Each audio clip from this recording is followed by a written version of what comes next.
Imagine que você está em um labirinto, mas não é um labirinto de paredes de pedra ou arbustos altos. É um labirinto feito de definições, etiquetas e manuais de instrução. Você passou a vida inteira acreditando que esse labirinto era o caminho para o conhecimento. Seus professores lhe deram um mapa, seus chefes lhe deram a bússola, e o sistema lhe disse que, se você decorasse o nome de cada curva, você chegaria à verdade. Mas aqui está o segredo que vai explodir sua mente. O sistema que te ensinou a resolver problemas nunca foi projetado para te ensinar a resolver problemas. Ele foi projetado para te ensinar a processar papel. E se você sente, no fundo da sua alma, que há algo profundamente errado na forma como trabalhamos e aprendemos hoje, você não está louco. Você está apenas começando a ver as engrenagens. Para entender como essa fraude foi construída, precisamos voltar para 1964, em Pasadena, Califórnia. Visualize Richard Feynman. Ele não é apenas um físico ganhador do Nobel. Ele é um homem que olha para o universo com a curiosidade de uma criança e o rigor de um cirurgião. Ele está sentado sozinho em seu escritório, cercado por uma visão absurda, 5 metros de livros didáticos. São 136 quilos de papel. Cada livro de matemática e ciência sendo considerado para as escolas públicas da Califórnia está ali. Feynman foi recrutado para a Comissão Estadual de Currículo e ele decidiu fazer algo que ninguém mais naquela comissão se deu ao trabalho de fazer. Ele realmente leu os livros, enquanto os outros comissários, pessoas com títulos pomposos e ternos caros, entregavam os livros para professores locais, colhiam relatórios superficiais e faziam a média aritmética de notas atribuídas sem critério. Feynman construiu uma prateleira especial. Ele leu cada página, cada capítulo, cada exercício. Ele estava procurando pela centelha, pelo momento em que o papel se torna pensamento. Em vez disso, ele encontrou um vazio administrativo. A primeira rachadura no sistema apareceu de forma cômica, se não fosse trágica.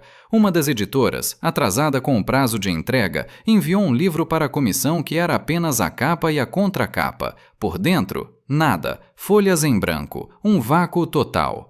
O depósito de livros encaminhou essa casca vazia junto com todos os outros. E aqui está o ponto de ruptura. Aquele livro em branco recebeu notas dos outros comissários, e não foram notas baixas. O livro fantasma recebeu uma pontuação ligeiramente superior aos 2 livros completos da mesma editora. Pense nisso por um segundo. Homens e mulheres responsáveis por moldar as mentes da próxima geração de cientistas e engenheiros atribuíram um valor numérico a um objeto que nunca abriram. O sistema de médias fez o resto. A burocracia diluiu a negligência até que ela parecesse um dado estatístico válido. Ninguém percebeu que o livro estava vazio porque ninguém estava olhando para a realidade. Eles estavam olhando para o processo. Feynman percebeu que o sistema de educação não era sobre o conteúdo dentro do livro, mas sobre a forma como o livro se encaixava na prateleira da comissão. Você provavelmente já sentiu isso no seu trabalho. Aquela reunião onde todos concordam com um plano que ninguém leu de verdade. Aquele relatório de KPIs que mostra crescimento, mas ignora que o produto está quebrado. Nós fomos treinados para ser como aqueles comissários, processadores de métricas que perderam a capacidade de tocar a substância das coisas. O sistema nos treinou para memorizar a resposta certa, para que pudéssemos passar para a próxima tarefa, não para entender por que a resposta é aquela. Feynman estava descobrindo que a educação moderna é em grande parte uma simulação. Nós fingimos que ensinamos, eles fingem que aprendem, e o sistema gera um diploma que confirma a validade da encenação. Mas o livro em branco era apenas o sintoma. O verdadeiro horror estava escondido nos livros que realmente tinham palavras escritas. O que Feynman encontrou dentro deles não era apenas erro pedagógico, era um ataque direto à capacidade humana de pensar de forma independente. E ele estava prestes a descobrir que o sistema prefere um robô que recita definições a um humano que faz perguntas. E a razão para isso é muito mais sombria do que a simples preguiça. Imagina que você é uma criança de 6 anos. O mundo é um mistério vibrante, uma sucessão de porquês que nunca termina. Você abre seu primeiro livro de ciências esperando encontrar o segredo de como o universo funciona. Na primeira página há 3 imagens, um cachorro de brinquedo de dar corda, um cachorro real e uma motocicleta. Abaixo de cada foto, a mesma pergunta: o que faz isso se mover? Você vira a página ansioso pela revelação, No manual do professor, a resposta está lá, em letras garrafais. A energia faz mover. Quando Richard Feynman leu isso, ele não sentiu apenas decepção, ele sentiu uma fúria intelectual. Em 1966, ele subiu ao palco da National Science Teachers Association e destruiu essa abordagem diante de uma plateia de educadores. Ele argumentou que dizer "a energia faz mover" não é ciência, é, nas palavras dele, uma tautologia. É como dizer que algo se move porque possui movibilidade. É uma palavra vazia vestida de gala para esconder a nossa ignorância. Feynman propôs um teste brutal para qualquer professor ou pai. Tente explicar o movimento do brinquedo sem usar a palavra energia. Se você não consegue, então você não aprendeu nada. A palavra energia tornou-se um substituto para o pensamento, um ponto final onde deveria haver uma vírgula. É o que chamamos de cérebro de etiqueta. O sistema te ensina o nome da coisa e te convence de que, ao saber o nome, você entende a coisa. Mas, como Feynman dizia, você pode saber o nome de um pássaro em todas as línguas do mundo, mas quando terminar, você ainda não saberá absolutamente nada sobre o pássaro. Você só saberá algo sobre os humanos e como eles chamam o pássaro, a anatomia do entendimento versus a prisão da definição. Feynman argumentava que a verdadeira ciência para aquela criança não estava na palavra energia, mas na mecânica da realidade. A alternativa dele era simples e revolucionária. Abra o brinquedo, mostre as engrenagens de metal, explique como a mola, ao ser enrolada, acumula uma tensão física, uma resistência que quer se libertar.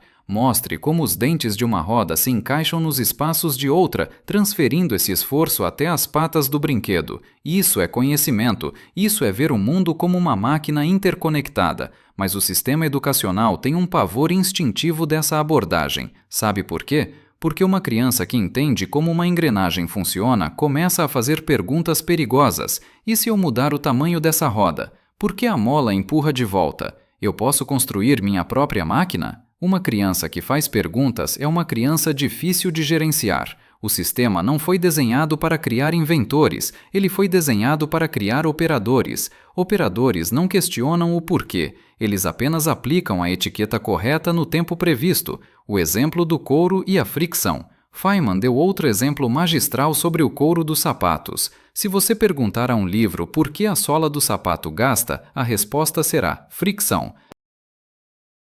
Novamente, uma palavra que encerra o assunto. A ciência real, o mind-blowing que o sistema esconde, é que o asfalto da calçada não é liso. Sob o microscópio, ele parece uma cadeia de montanhas afiadas. Quando você arrasta o pé, esses picos minúsculos agarram pedaços microscópicos de couro e os arrancam violentamente. O seu sapato não gasta por causa de um conceito abstrato chamado fricção. Ele está sendo literalmente desmantelado, átomo por átomo, pelo chão. Perceba a diferença? Uma explicação te dá um termo técnico para memorizar. A outra te dá uma imagem mental que muda a maneira como você caminha na rua. A corrupção do processo. Ouro e basquete. Por que os livros eram assim? Feynman descobriu que o problema era sistémico e econômico. As editoras de livros didáticos não estavam tentando ensinar ciência, elas estavam tentando ganhar contratos governamentais. Enquanto Feynman lia os livros até de madrugada, as editoras tentavam seduzi-lo e aos outros comissários com subornos nada sutis. Ele relata ter recebido uma pasta de couro legítimo com seu nome gravado em letras de ouro, cestas de presentes enviadas por telégrafo durante o feriado de Ação de Graças, convites constantes para jantares em hotéis, de você compartilhar do problema. O que lá que o sistema servia aos burocratas e aos acionistas das editoras, não aos alunos. Os livros estavam inundados de uma obsessão doentia por linguagem precisa e definições formais, como a teoria dos conjuntos e a diferença entre número e numeral. Feynman, um dos maiores físicos da história, escreveu que aquela notação matemática elaborada quase nunca era usada na física teórica, na engenharia ou no design de computadores. Era uma burocracia da mente, criada por pessoas que não praticavam a ciência para pessoas que seriam treinadas para nunca praticá-la. Você já sentiu isso no seu dia a dia? Aquele momento no trabalho onde te dão um processo padrão ou um framework em vez de uma explicação lógica? Onde o jargão corporativo substitui a eficácia? Pausa para reflexão. Se você consegue se lembrar de uma vez em que recebeu um rótulo em vez de uma explicação, seja na escola, em um diagnóstico médico ou em uma reunião de diretoria, segure esse sentimento. Esse é o exato momento em que o sistema tentou desativar o seu cérebro. Feynman percebeu que essa doença não era apenas americana. Ele a encontrou do outro lado do oceano, em uma escala que o deixou aterrorizado. Ele viu como uma nação inteira estava construindo uma infraestrutura de inteligência que era, na verdade, um castelo de cartas feito de memorização. E o que ele descobriu no Brasil em 1951 é o espelho perfeito do que estamos vivendo hoje com a ascensão da inteligência artificial. Prepare-se, porque o que vem a seguir redefine o que significa saber alguma coisa. Em 1951, mais de uma década antes do fiasco dos livros na Califórnia, Richard Feynman tirou um ano sabático para ensinar física em uma escola de engenharia no Brasil. Ele chegou esperando encontrar mentes brilhantes, o futuro de uma nação em crescimento. O que ele encontrou, no entanto, foi um fenômeno que ele descreveu como uma doença intelectual. E é exatamente o que você vê hoje em escritórios, universidades e, mais recentemente, em cada resposta gerada por uma inteligência artificial. Feynman percebeu algo bizarro em suas aulas. Se ele fizesse uma pergunta teórica, os alunos respondiam instantaneamente. O que é o ângulo de Brewster? Ele perguntava. A sala inteira recitava em uníssono a definição exata do livro. O ângulo de Brewster é o ângulo no qual a luz refletida de um meio dielétrico é totalmente polarizada. Parecia perfeito, mas então Feynman fazia a manobra de desvio. Ele apontava para a Baía de Guanabara, brilhando sob o sol do rio, e perguntava: se olharmos para a água através de um pedaço de material polarizado e girarmos o filtro, o que acontece com o reflexo? Silêncio absoluto. Ninguém sabia. Eles sabiam a definição da palavra polarização, mas não conseguiam ver a polarização acontecendo na água à frente deles. Eles tinham memorizado o índice, mas nunca tinham aberto o livro da realidade. Feynman escreveu em sua autobiografia Surely You're Joking, Mr. Feynman, que o conhecimento daqueles estudantes era tão frágil que, se ele mudasse uma única palavra da pergunta original, todo o castelo de cartas desmoronava. Eles eram como computadores com um banco de dados imenso, mas sem processador. O método Feynman. Estime primeiro, calcule depois.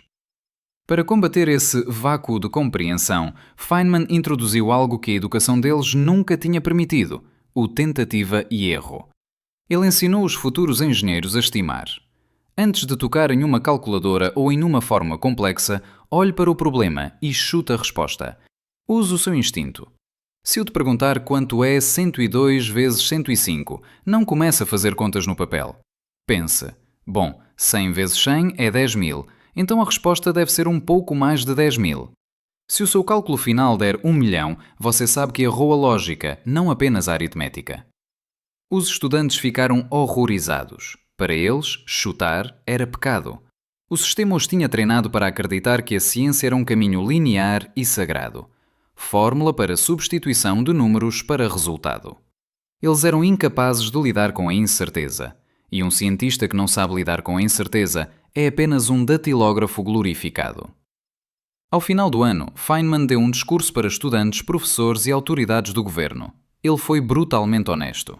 Ele disse que o sistema educacional brasileiro estava produzindo pessoas que sabiam passar em exames, mas não sabiam fazer ciência. A sala ficou em um silêncio sepulcral. Até que um professor veterano se levantou e disse: eu vim aqui sabendo que tínhamos uma doença no nosso sistema. O que aprendi hoje é que temos um câncer. O golpe de misericórdia veio quando Feynman descobriu que os 2 únicos alunos que realmente entendiam a matéria em sua classe não tinham sido educados pelo sistema brasileiro.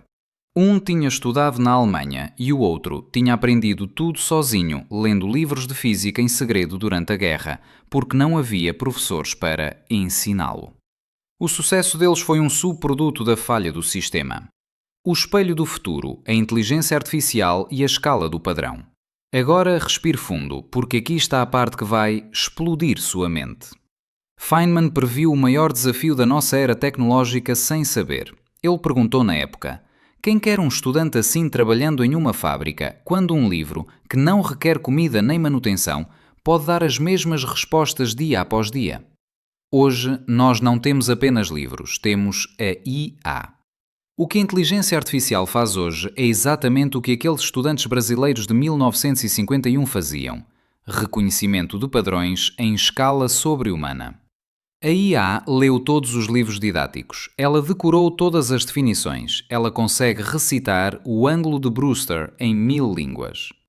Mas peça para a IA diagnosticar um problema em uma máquina que nunca existiu. Peça para ela resolver um dilema onde os dados contradizem o que está no manual. Ela vai alucinar. Ela vai falhar. Porquê? Porque ela não entende o que é a mola, o que é a engrenagem ou o que é o couro sendo arrancado do sapato. Ela apenas sabe qual palavra costuma vir depois da outra. O sistema que te educou te preparou para ser uma versão analógica e ineficiente da IA. Se você baseia a sua carreira na memorização de processos, na repetição de termos técnicos e no preenchimento de planilhas com dados que você não compreende na origem, você é o estudante de Feynman. E pela primeira vez na história, o seu conhecimento tem um custo marginal zero. O memorizador pode ser substituído por um script de código. O pensador de primeiros princípios, não. Você já esteve em uma reunião onde alguém apresenta slides lindos, cheios de gráficos, e então um diretor faz uma pergunta que exige raciocínio lógico básico fora do script. O apresentador gagueja. Ele procura a resposta nos slides, mas a resposta não está lá. A resposta está na física do negócio, na biologia do comportamento do cliente, na termodinâmica da logística. Ele conhece o deck, mas não conhece o problema. Isso não é um erro individual, é um erro de design. O sistema preferiu te dar o peixe morto e arrotulado do que te ensinar a dinâmica do oceano. Mas Feynman não apenas apontou o erro, ele deixou o mapa para a saída. Ele chamou isso de integridade científica e pensar do zero. E é sobre como recuperar essa autonomia intelectual, mesmo em um mundo dominado por algoritmos, que falaremos a seguir. As ilhas do Pacífico Sul guardam o último aviso de Feynman para todos nós. E esse aviso é o que separa o sucesso real de uma encenação vazia chamada Cargo Cult. Em 1974, diante de uma plateia de formandos do Caltech, algumas das mentes mais brilhantes do planeta, Richard Feynman não subiu ao palco para preferir clichês sobre seguir seus sonhos. Ele subiu para entregar um aviso que deveria estar gravado na porta de cada sala de reuniões e de cada escola na Terra. Ele contou a história das ilhas do Pacífico Sul durante a Segunda Guerra Mundial. Imagine o cenário. Forças militares americanas e japonesas pousavam aviões em ilhas remotas. Eles construíam pistas de pouso, traziam rádio, comida enlatada, remédios e tecnologia que os habitantes locais nunca tinham visto. A riqueza literalmente caía do céu. Então, a guerra acabou. Os soldados foram embora e os aviões pararam de vir. Os ilhéus, querendo que a mágica voltasse, fizeram algo fascinante. Eles construíram réplicas perfeitas do que tinham visto. Criaram pistas de pouso limpando a selva. Construíram cabanas de controle. Esculpiram fones de ouvido de madeira com bambus saindo como antenas. Colocaram um homem sentado na cabana com 2 pedaços de madeira nas orelhas, esperando o sinal. Eles acenderam fogueiras ao longo da pista para imitar as luzes de sinalização. Do ponto de vista visual, a forma estava perfeita. O ritual estava completo. Mas, como você já deve ter adivinhado, nenhum avião jamais pousou. Feynman chamou isso de ciência do culto à carga, Cargo Cult Science. O teatro da competência. O que os ilhéus perderam foi o invisível. Eles copiaram a casca, mas não entendiam a aerodinâmica, a logística global, o motor a combustão ou as ondas de rádio. Eles tinham o formato da ciência, mas não a substância. E Feynman olhou para aqueles graduados e disse: a maior parte do que passa por ciência, educação e especialização hoje tem exatamente o mesmo problema. Nós vivemos em uma era de culto à carga. Nas empresas, são os processos de Agile ou Lean seguidos religiosamente por pessoas que não entendem o fluxo de valor, apenas preenchem post-its coloridos esperando que a produtividade pouse por mágica. Na educação, são os diplomas que garantem que você assistiu a 4.000 horas de aula, mas não garantem que você saiba resolver um problema real quando o manual é perdido. Na ciência, são os artigos acadêmicos cheios de termos complexos e p-valores manipulados que parecem ciência, soam como ciência, mas não descobrem nada de novo. O sistema te treinou para ser um operador de rádio de bambu. Ele te ensinou a alinhar as pedras na pista e a colocar os fones de madeira. Ele te deu o vocabulário, o terno, o software e a certificação, mas ele removeu o motor.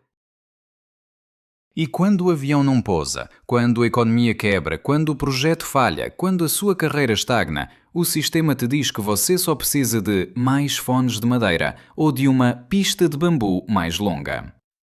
O primeiro princípio, a autodesonestidade. Feynman entregou a facada final com uma frase que define a integridade intelectual. O primeiro princípio é que você não deve enganar a si mesmo, e você é a pessoa mais fácil de enganar.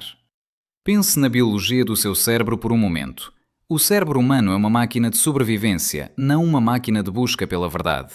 Ele adora atalhos. É muito mais fácil aceitar uma etiqueta. Isso é entropia, isso é sinergia, isso é energia, do que admitir. Eu não tenho a menor ideia de como isso funciona embaixo do capô. O sistema explora essa falha biológica. Ele nos oferece o conforto da certeza em troca da nossa curiosidade.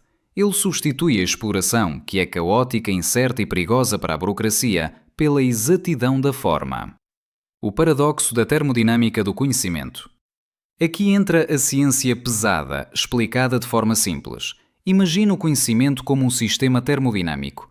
Em um sistema fechado, a entropia, a desordem, sempre aumenta. Se você apenas repete o que foi ensinado sem nunca testar contra a realidade, você está em um sistema fechado.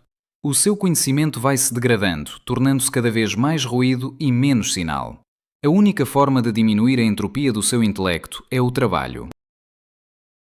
E o trabalho, na física de Feynman, é o choque constante com a realidade bruta. É o abrir o brinquedo. É o checar se o livro está em branco. Sem esse trabalho de verificação pessoal, você está apenas acumulando entropia mental, uma coleção de nomes de coisas que você não entende. O diálogo com o ouvinte teimoso. Imagina que você confronta o sistema. O burocrata do culto te diz: mas nós temos os melhores indicadores. Nossos alunos têm as maiores notas em memorização de fórmulas.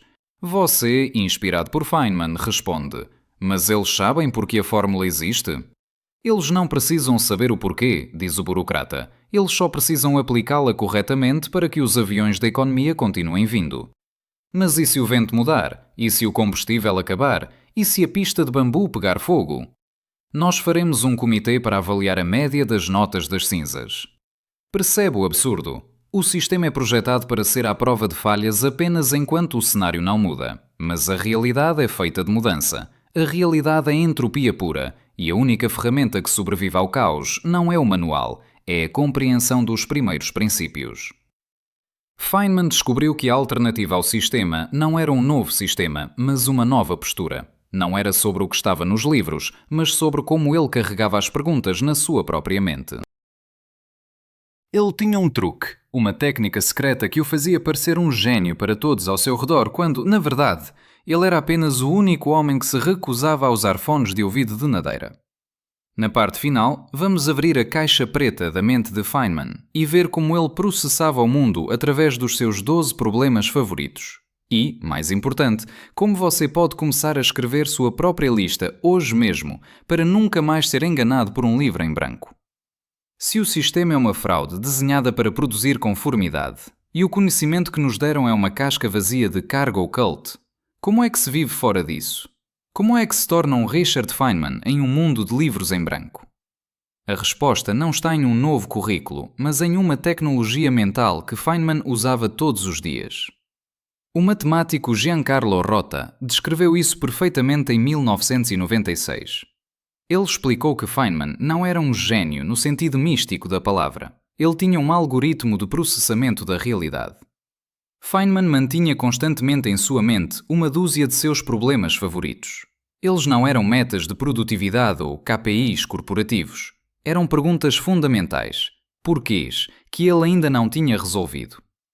A lista dele ia desde a física da fissão nuclear até os ritmos complexos do bongo, da mecânica de fechaduras ao comportamento das formigas. A mágica acontecia quando ele encontrava qualquer informação nova, um truque matemático, uma observação biológica, uma frase em um café. Ele pegava essa peça nova e a testava contra cada um de seus 12 problemas.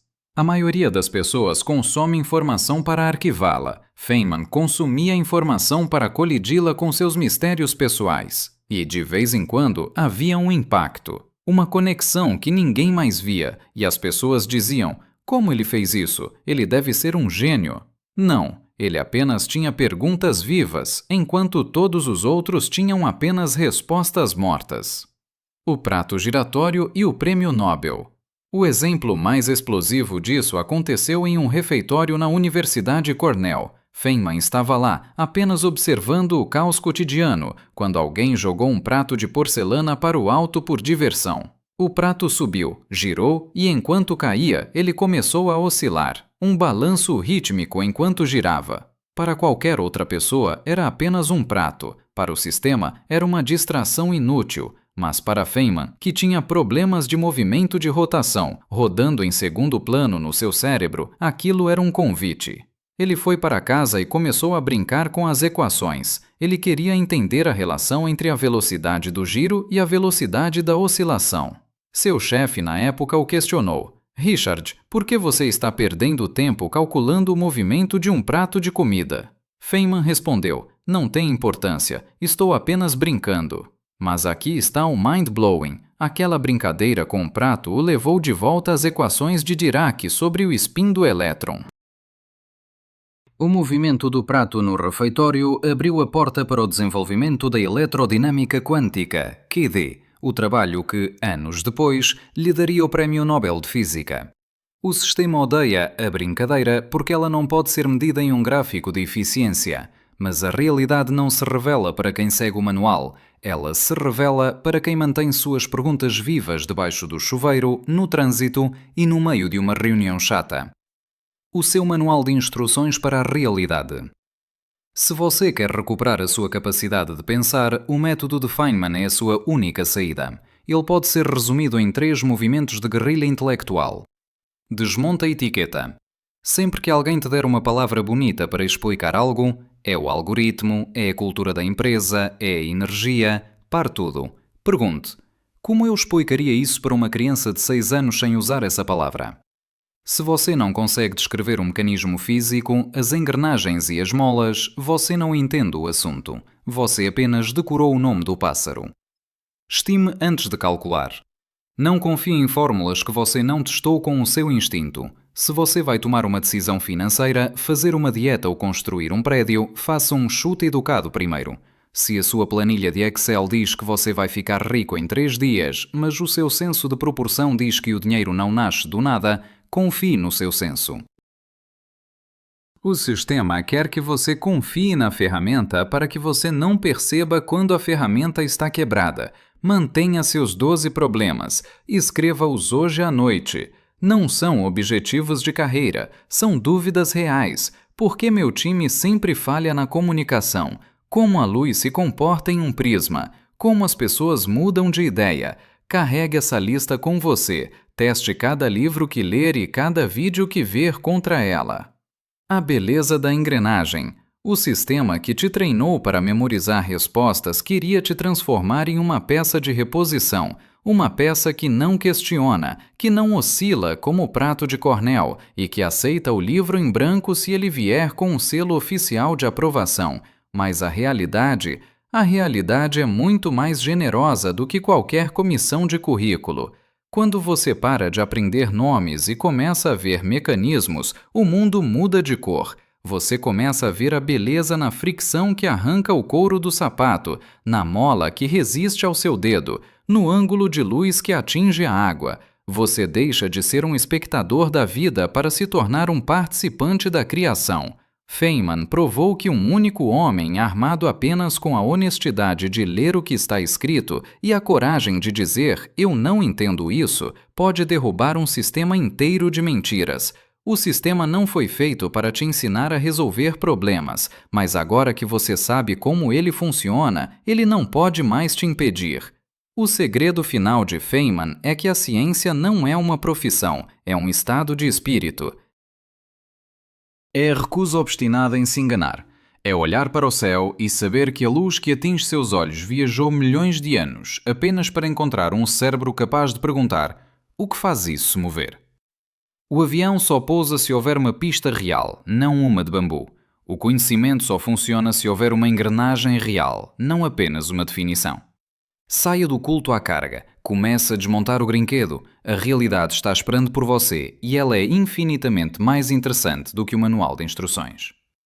Se você chegou até aqui e sentiu que algo dentro de você clicou, que as engrenagens da sua curiosidade voltaram a girar, então o sistema falhou com você, e isso é a melhor coisa que poderia ter acontecido. Se você quer aprender a ver o mundo sem os filtros das etiquetas, se quer a ciência pura, a filosofia profunda e a verdade nua, inscreva-se. Vamos continuar desmontando o universo juntos, uma engrenagem de cada vez.